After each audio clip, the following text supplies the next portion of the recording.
เด็กครับเพลงนี้กำลังเอามาแหกงานบ้านเฮานี่เตือนแรกนะครับกำลังอัดกันเซตตะคืนนะครับวันนี้ทีมงานจ้างปีจ้างซอเฮานะครับจะได้ทำการแสดงเป็นละครซอในช่วงตอนบ่ายนะครับบทนี้นะครับก็ขออนุญาตเนี่ยก่อนนะครับหากว่าวันนี้เนื้อเรื่องของละครซอเฮานะครับชื่อของนักแสดงเราจำเป็นได้เปลี่ยนใหม่ไปตามบทตามบาทที่เราจะได้ครับว่าใครเป็นใครแสดงเป็นพ่อเป็นแม่เป็นลูกเป็นหลานเป็นคนดีกันคนบดีกันนี่นะครับหากแม้นว่าชื่อของนักแสดงก็ดีบทบาทที่เราแสดงก็ดีนะครับหากมันไปถูกไปตรงกับพี่น้องบ้านเราท่านใดก็ดีนะครับหรือว่า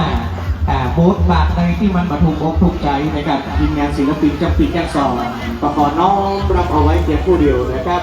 ท่านใดมันม่วนมันงานขอฝากไว้กับพี่กับน้องเน้อนะครับในช่วงตอนบ่ายนี้นะครับขอนำทุกท่านเข้าสู่ละครซอในช่วงตอนบ่ายในเนื้อเรื่องสายรับสายเลือดเชิญรับชมและรับฟังได้แล้วครับ